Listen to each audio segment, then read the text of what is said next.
Brian Smith here, and welcome to the Dream Path Podcast, where I try to get inside the heads of talented creatives from all over the world.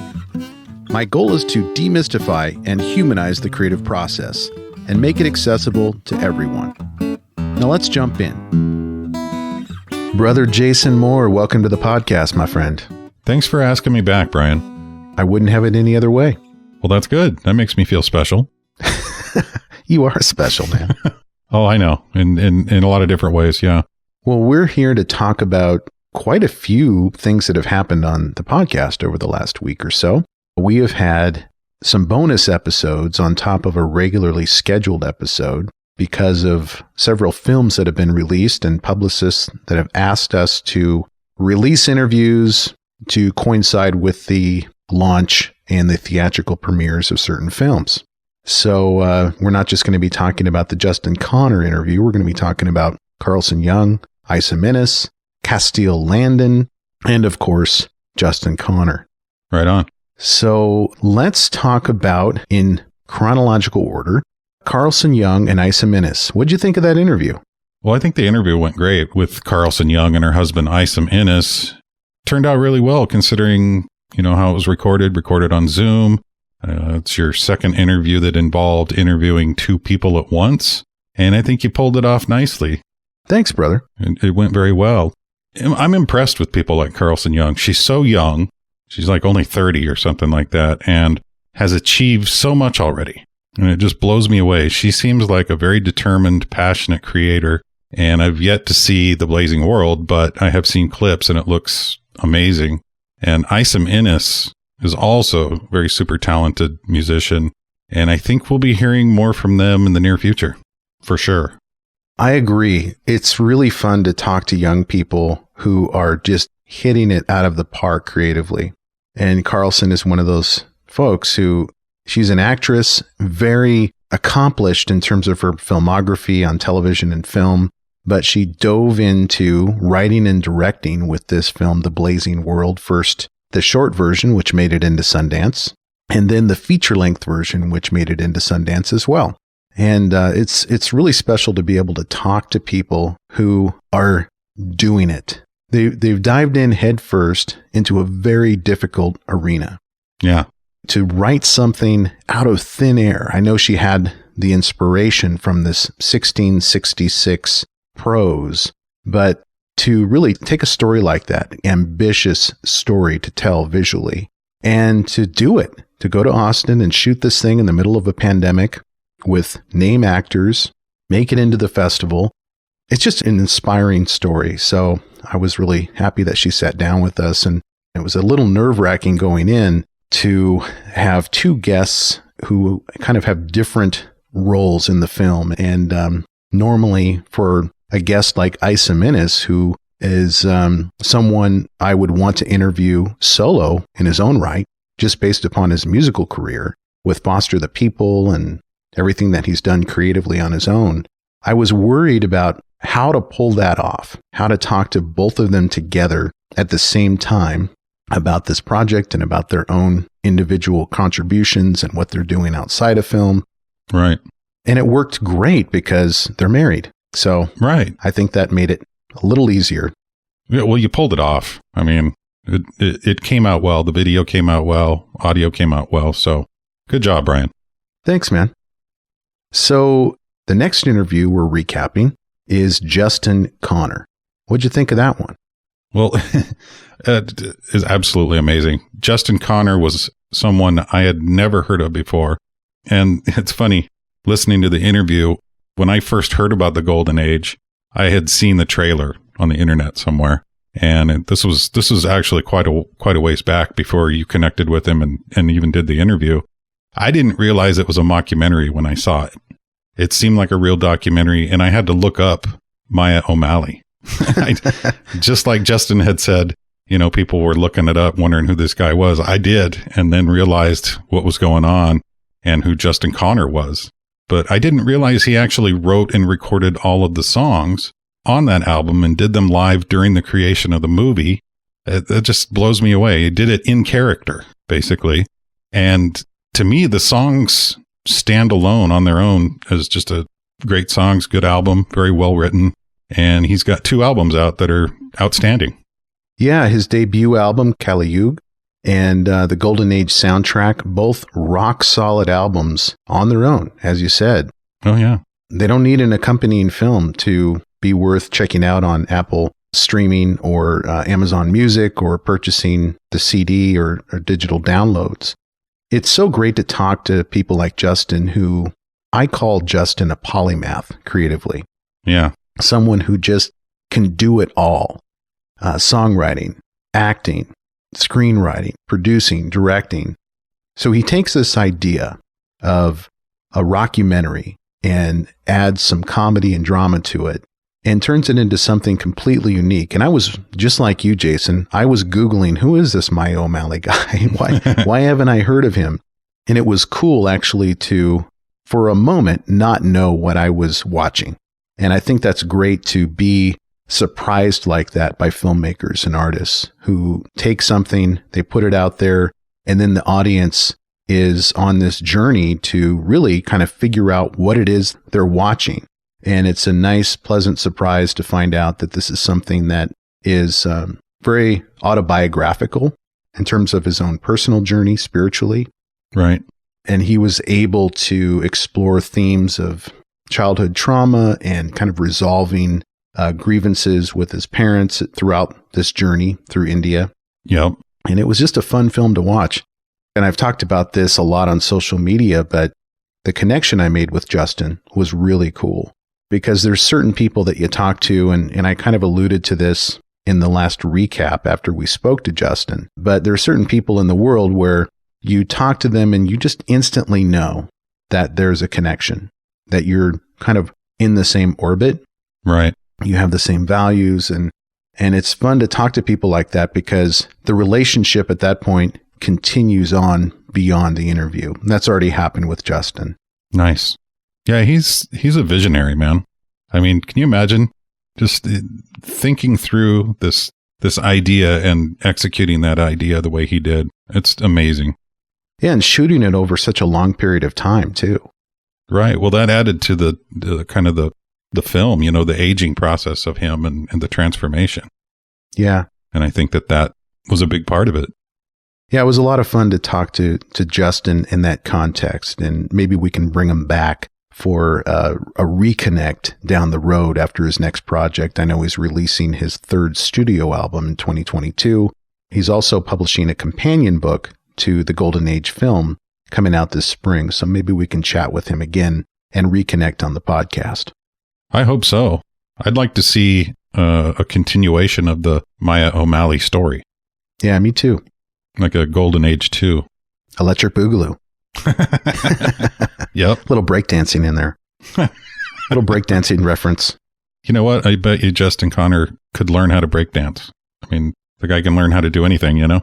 Maybe I could challenge Justin to a breakdance contest because I did take lessons as an 11-year-old.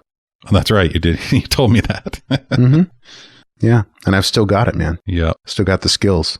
I couldn't even do the moonwalk, man. I tried to do the centipede and almost hurt my back. You know, pretty pathetic. All right. Well, the last episode we have to recap is Castille Landon, last but not least.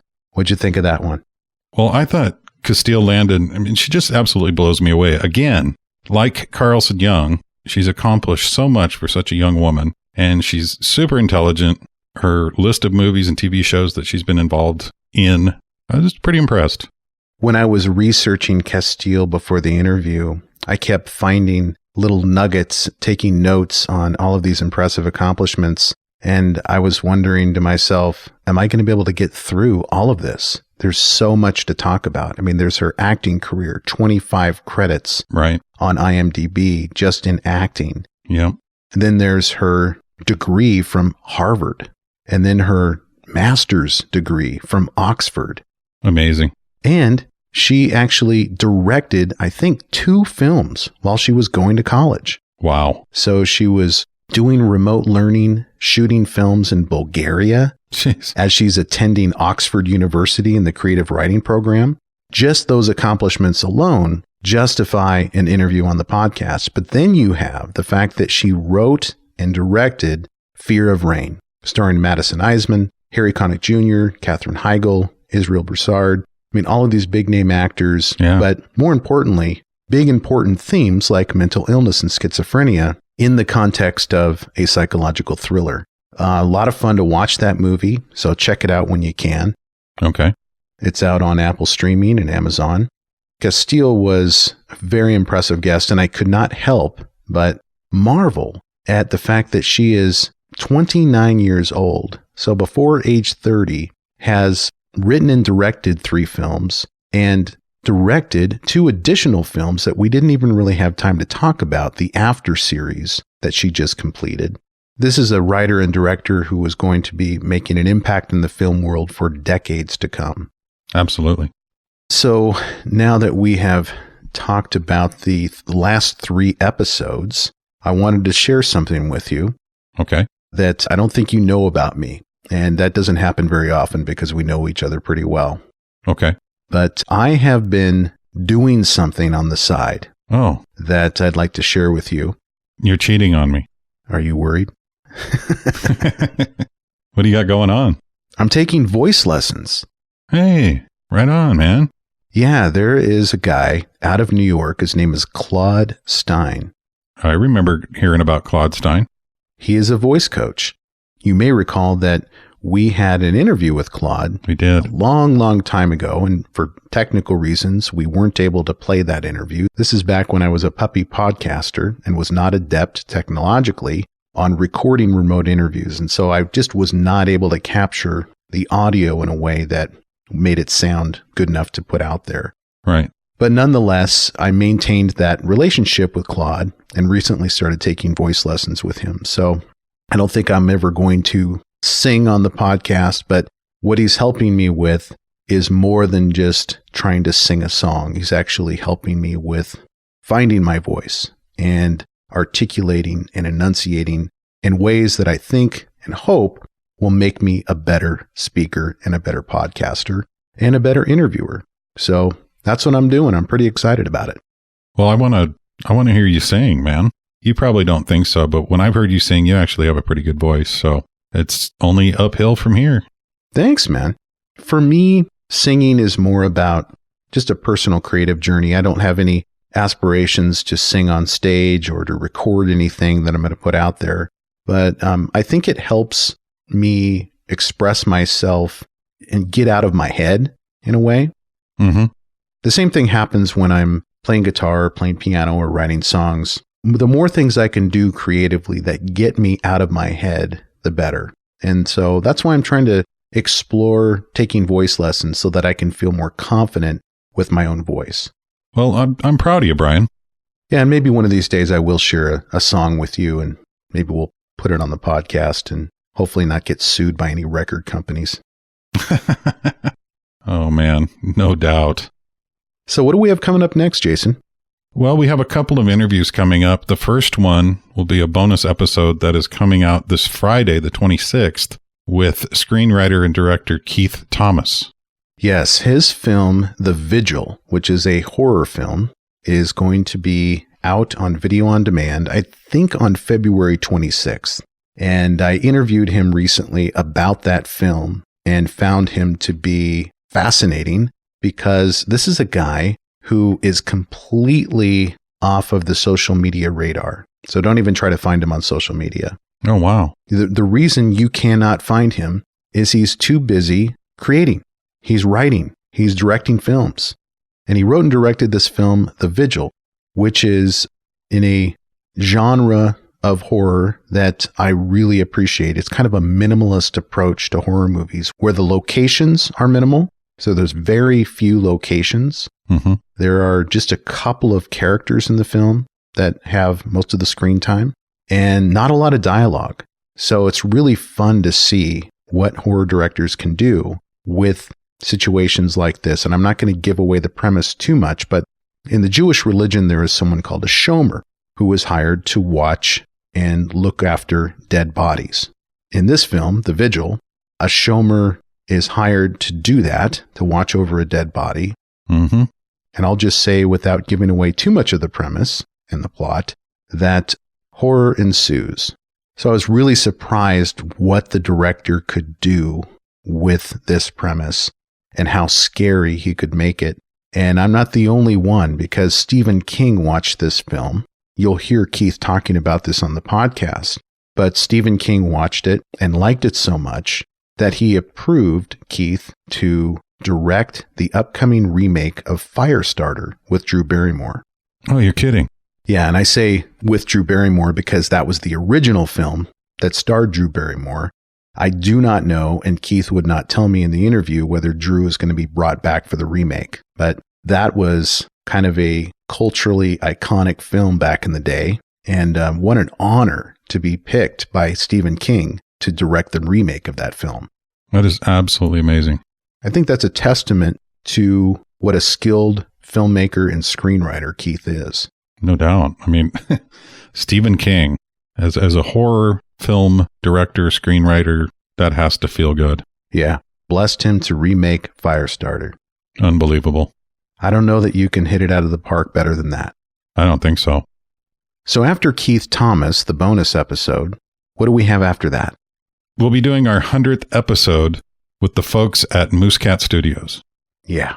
That was interesting. I'm not going to preview too much about that episode, but I'll just say I've been trying to expand beyond the filmmaker and musician interviews and talk to folks who are helping artists and musicians get their work out there. And Carly Rosenthal and Mike Post from Moosecat Recording Studios graciously agreed to talk to me about what they do to help musicians record their music. And they're musicians and performers themselves, so they fit really nicely on DreamPath Podcast in their own right in terms of their own creative work and the music that they put out there. Right. But they also have this expertise with a traditional recording studio and that experience of being in a studio with a band and helping them create the music that they want to put on a record. So I learned a lot talking to both of them, and I think it's a perfect way to launch our 100th episode by talking to Carly and Mike at Moosecat Recording Studios. I think it's perfect. Can you believe it? 100 episodes. Boom. Yeah, it is hard to believe, Jason, that we have done this for 100 episodes now, and there's no sign that we're slowing down anytime soon. Right on. Still fun. So as long as I get up every morning and I'm excited about what we do, I'm going to keep at it. You know, the getting up in the morning is important. Well, okay. That's the most important part. If I get up in the afternoon and I'm still excited about what I'm doing, hey, let's keep doing this thing. The afternoon, huh? No, I'm a morning guy, but I do like to sleep in on the weekends. Yeah, I've become a morning person. It's not great. All right, brother. Well, thank you for talking to me again on the Duocast. Really looking forward to launching these next interviews and working up to our 100th episode. Well, thanks for inviting me back, Bryan. I appreciate it. Good chatting with you, brother. You too, man. Hey, thank you for listening, and I hope you enjoyed today's episode. If so, I have a favor to ask. Can you go to wherever you listen to podcasts and leave me a review? Your feedback is what keeps this podcast going. You can also check us out on Instagram, Twitter, and Facebook with the handle @DreamPathPod. And as always, go find your dream path.